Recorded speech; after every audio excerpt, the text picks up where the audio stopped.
Your Honor, we are demanding immediate control of the estate because the respondent is a thief. She did not care for him, she held him hostage. My sister's lawyer pointed a finger straight at my face. She is a glorified nursemaid who manipulated a dying man. He cannot be trusted with $5, let alone $8 million. My sister Olivia let out a sob that sounded expensive. She stole our last years with him, she cried. The judge looked at me. Ms. Vale, do you object? I did not stand up. I just checked my watch. Not yet, I said. I am just waiting for the gatekeeper. The heavy oak doors were pushed open with the tired efficiency of a man who spent his life in archives. A stranger walked in. He was not wearing the kind of Italian silk suit Olivia's lawyer wore. He was wearing a gray off-the-rack number that was a size too big in the shoulders, and he carried a briefcase that looked like it had survived a war zone. He did not look at the gallery. He did not look at my parents, Mark and Deborah, who were craning their necks like curious vultures. He walked straight to the clerk's desk, placed a thick, sealed envelope on the wood and turned to the judge. Your Honor, he said, his voice dry as dust. I am representing the Trust Department of Hawthorne National Bank. We are the successor trustee for the estate in question. The air in the courtroom changed instantly. It went from the sticky, emotional heat of a family feud to the absolute zero of corporate finance. Olivia's lawyer stood up, his expensive chair scraping loudly against the floor. Objection. We have not been notified of any corporate trustee. This is a probate matter. Sit down, counsel, the judge said, not even looking up. He was already slicing open the envelope. The sound of tearing paper was the only noise in the room. I watched my mother's hands clasped together in her lap, her knuckles turning white. She looked at me, confusion warring with anger in her eyes. She wanted to know why I was not panicking. She wanted to see the fear she had planted in me since I was 14. But I was not afraid. I was the one who had driven Grandpa to the bank 3 years ago. I was the one who sat in the lobby while he signed the papers. I knew exactly what was in that envelope. The judge pulled out a document, scanning the header. Then he peered over his spectacles at Olivia. Miss Vale, the judge asked. Are you aware that your grandfather's assets were placed into an irrevocable trust prior to his death? He was confused, Olivia blurted out, her voice shrill. He did not know what he was doing. That is why we are here. The certification of trust says otherwise, the judge replied calmly. He turned a page. And it contains a very specific provision regarding legal challenges. He cleared his throat and read aloud. Article 9, Section C, the No Contest Clause. Any beneficiary who seeks to obtain an adjudication in any proceeding attacking the validity of this trust, or who challenges the competency of the grantor, shall immediately forfeit any and all interest in the trust estate, treating said beneficiary as if they had predeceased the grantor without issue.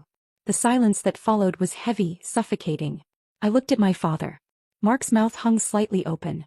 He was a man who prided himself on intimidation. He bullied waiters. He bullied contractors. He bullied me. But he was staring at the man in the cheap suit with pure, unadulterated dread. You cannot bully a bank. You cannot gaslight a contract. Olivia's lawyer looked like he had just swallowed a lemon. He knew exactly what had just happened. By filing that emergency petition claiming Grandpa was incompetent and the estate was at risk, they had not just started a fight. They had pulled the pin on a grenade they were holding. Your Honor, the lawyer stammered, sweating now. We withdraw the motion. We were acting on incomplete information. The motion is already filed and entered into the record, the judge said, closing the folder. The trust is active. The trustee is present. The assets are secure. Your request for emergency control is denied. My mother let out a sharp gasp, grabbing my father's arm. Olivia turned to me, her eyes wide and wet with panic. You knew, she hissed, loud enough for the bailiff to step forward. You let us do this. I looked her dead in the eye. I told you to wait. They thought they were fighting a helpless sister. They forgot that for the last decade, my job has been managing the lives of people far more powerful and ruthless than them.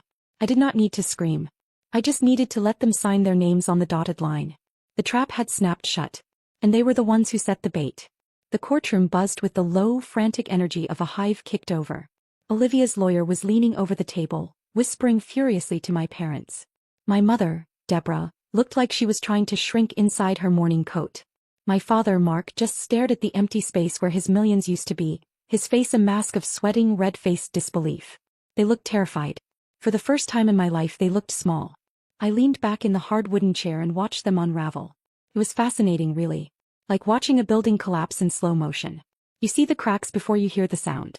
And as I watched Mark wipe a line of sweat from his upper lip, the memory hit me. Hard. It was not a courtroom. It was a kitchen. 15 years ago. The air smelled like stale scotch and impending doom. I was 14. My jaw was swollen, throbbing with a dull, rusty ache. I had just come home from emergency dental surgery. My bite had been misaligned, grinding my molars to dust, causing migraines that made me black out. The surgery cost $12,000.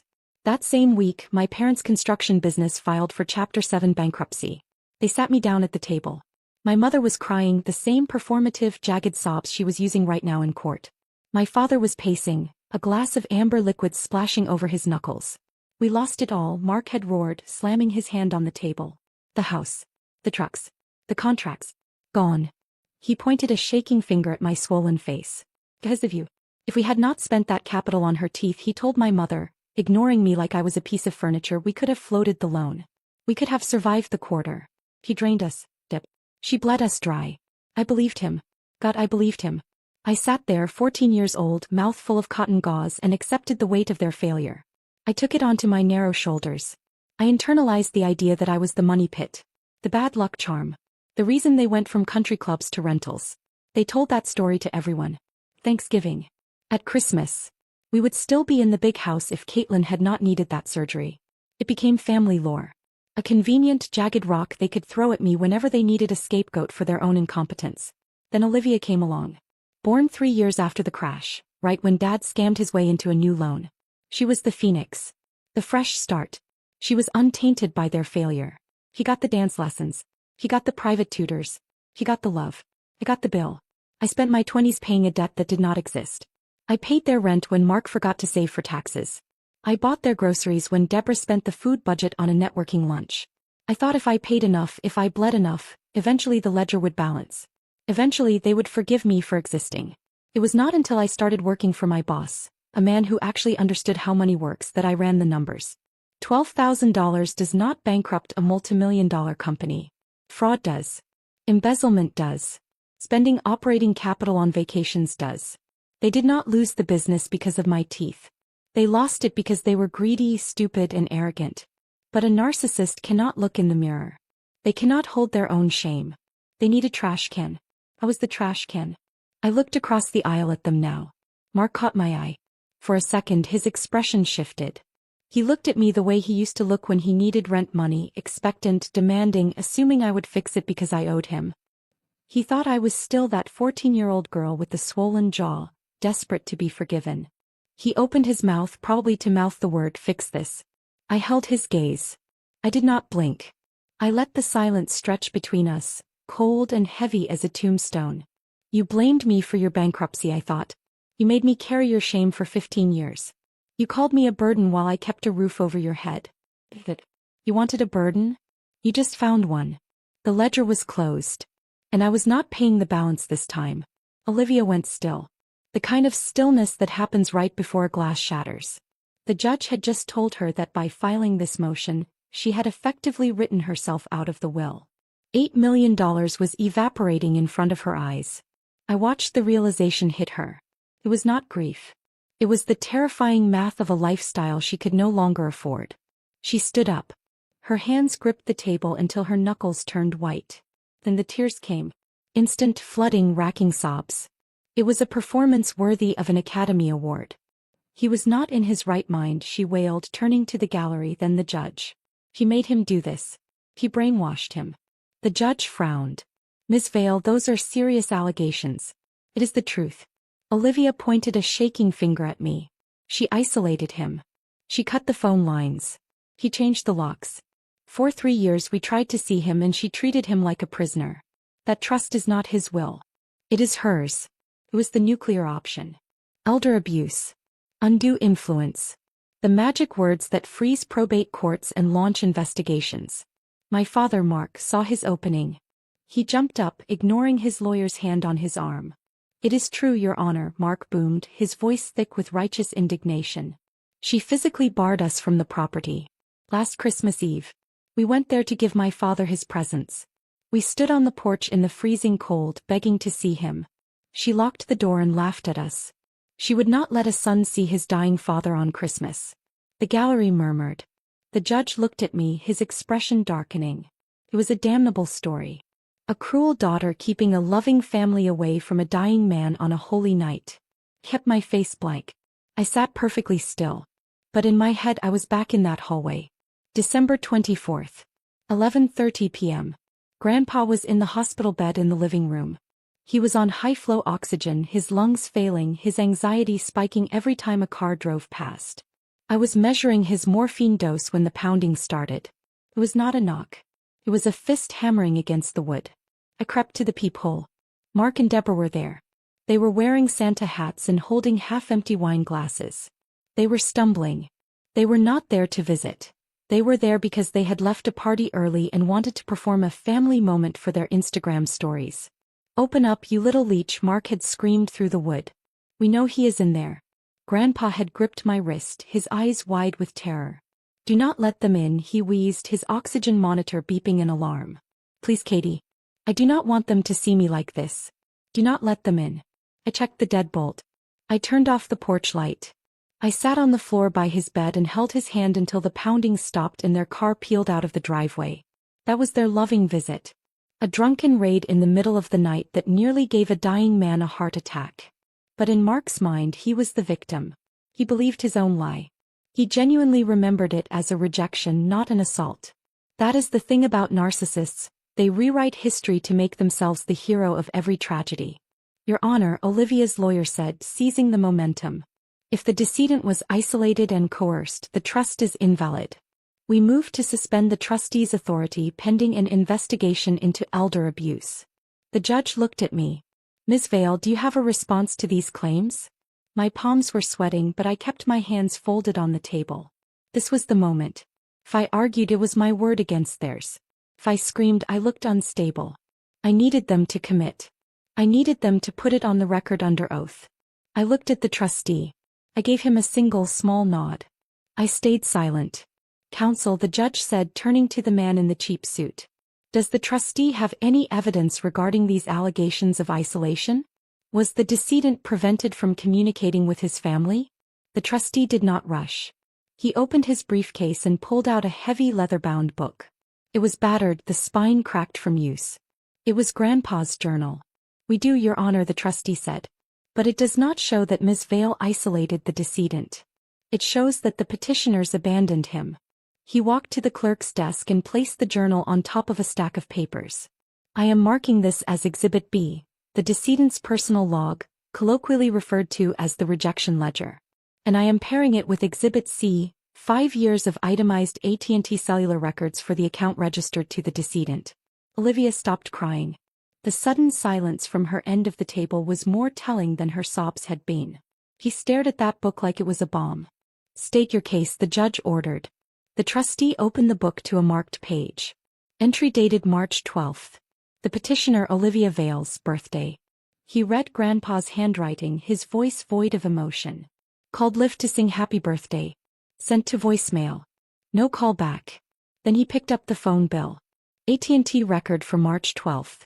Outgoing call to the number ending in 4492. Duration for seconds. No incoming calls from that number for the remainder of the month. My mother winced. Olivia looked down at her hands. The trustee turned the page. Entry dated June 19th. Father's Day. He read from the journal. Waited for Mark. He said he would stop by after golf. Never showed. Caitlin made steak. He held up the phone bill. No incoming calls from Mark Vale on that date. One outgoing text from the decedent at 8 p.m. asking, "Are you coming?" No reply. It was a massacre. A slow, methodical dismantling of their entire reality. Every time they claimed they were busy, Grandpa had written it down. Every time they promised to visit and ghosted him, he documented it. The ledger was a timeline of their selfishness, written in the shaky hand of a man who just wanted to see his family. Mark's face was turning purple. "This is private," he sputtered. "You cannot read a dead man's diary. It is evidence of state of mind," the judge said coldly. "Sit down." The trustee flipped to the final marker. Entry dated December 24th. Christmas Eve. The room went deadly still. This was the night Mark had just testified about. The night he claimed I barred him from the house. The trustee read from the ledger. 11:45 p.m. Mark and Deborah arrived drunk, pounding on the door and shouting. It scared the decedent. His heart rate hit 160. Caitlin kept the door locked and he didn't want them to see him like that. He set the book down. AT&T records showed a 911 call at 11:48 p.m., initiated by the decedent but ended before connecting when the knocking stopped. In that moment, the loving son's story collapsed. The court didn't see victims. They saw a drunk man tormenting his dying father on Christmas. Mark shrank in his chair, exposed. The trustee summarized. Caitlin didn't isolate him. He protected him. Olivia's lawyer glanced at the evidence, then asked for a recess.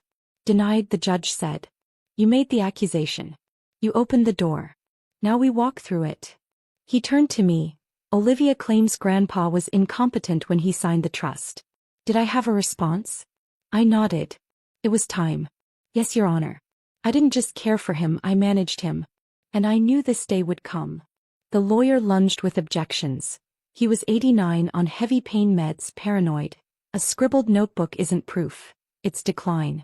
Olivia piled on. He mixed up names. Caitlin put a pen in his hand. The judge asked the trustee if the bank had capacity evidence.